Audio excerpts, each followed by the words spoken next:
ಮತದಾನ ಪವಿತ್ರವಾದದ್ದು. ಆದುದರಿಂದ ಯಾರೂ ಕೂಡ ಮತದಾನದಿಂದ ಹಿಂದೆ ಸರಿಯದೆ ಮತದಾನ ಕೇಂದ್ರಕ್ಕೆ ಬಂದು ಮತದಾನ ಮಾಡಬೇಕು ಎಂದು ತಾಲೂಕು ಸ್ವೀಪ್ ಸಮಿತಿ ಅಧ್ಯಕ್ಷ ಹಾಗೂ ತಾಲೂಕ್ ಪಂಚಾಯಿತಿ ಇಒ ಲಕ್ಷ್ಮಣ್ ಹೇಳಿದರು.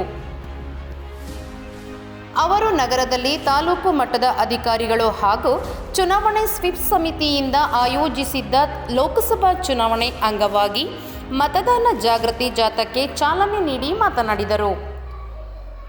ಪ್ರತಿಯೊಬ್ಬರೂ ಮತದಾನದಿಂದ ಹಿಂದೆ ಸರಿಯದೆ 18 ವರ್ಷ ತುಂಬಿದ ಪ್ರತಿಯೊಬ್ಬರೂ ಮತದಾನ ಮಾಡಬೇಕು. ಚುನಾವಣೆ ಅಕ್ರಮಗಳಲ್ಲಿ ಭಾಗಿಯಾಗದೆ ಮತದಾನ ಪ್ರತಿಜ್ಞಾ ವಿಧಿಯನ್ನು ಮಾಡಬೇಕು. ಅದರಂತೆ ಗ್ರಾಮದ ಸರ್ವತೋಮುಖ ಅಭಿವೃದ್ಧಿಗೆ ಚುನಾವಣೆ ಬಹು ಮುಖ್ಯವಾದದ್ದು. ಆದುದರಿಂದ ಲೋಕಸಭಾ ಚುನಾವಣೆಯಲ್ಲಿ ಮತದಾನ ಮಾಡಿ ಎಂದರು.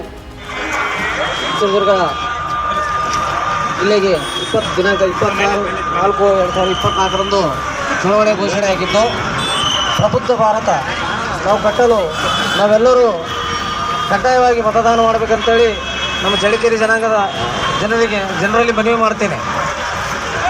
ನಮ್ಮ ಮತ ಅಮೂಲ್ಯವಾಗಿದ್ದು ಪ್ರತಿಯೊಬ್ಬರು ಮತ ಚಲಾಯಿಸಿ ಯಶಸ್ವಿಗೊಳಿಸಬೇಕಾಗಿ ವಿನಂತಿ.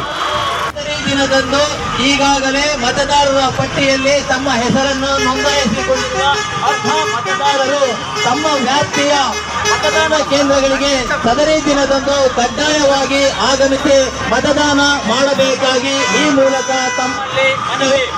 ಎಲ್ಲರೂ ತಮ್ಮ ಹಕ್ಕನ್ನು ಚಲಾಯಿಸಬೇಕಾಗಿ ಈ ಮೂಲಕ ಕೋರಿದೆ. ಈ ಸಂದರ್ಭದಲ್ಲಿ ನಗರಸಭೆ ಪೌರಾಯುಕ್ತ ಜೀವನ್ ಕೆ, ಆರೋಗ್ಯ ಅಧಿಕಾರಿ ಡಾಕ್ಟರ್ ಕಾಶಿ, ಸಹಾಯಕ ಅಧಿಕಾರಿ ಕುದಾಪುರ ತಿಪ್ಪೇಸ್ವಾಮಿ ಹಾಗೂ ಆಶಾ ಕಾರ್ಯಕರ್ತೆಯರು ಹಾಗೂ ನಗರಸಭೆ ಪೌರ ಕಾರ್ಮಿಕರು ಹಾಗೂ ಸಿಬ್ಬಂದಿ ಪಾಲ್ಗೊಂಡಿದ್ದರು. ಇನ್ನು ಮತದಾನ ಜಾಗೃತಿ ಜಾಥಾದಿಂದ ನಗರದ ವಾಲ್ಮೀಕಿ ವೃತ್ತದಿಂದ ನೆಹರು ವೃತ್ತದವರೆಗೆ ಜಾಗೃತಿ ಮೂಡಿಸಿದರು. ಸುದ್ದಿಗಳಿಗಾಗಿ ಸಿಟಿ ಚಾನೆಲ್ ಚಳ್ಳಕೆರೆ ಸಬ್ಸ್ಕ್ರೈಬ್ ಮಾಡಿ. ನಮ್ಮ ಚಳ್ಳಕೆರೆ ಟಿವಿಯನ್ನು ಪ್ರತಿದಿನ ಸಂಜೆ 8 ಗಂಟೆಗೆ ವೀಕ್ಷಿಸಿ.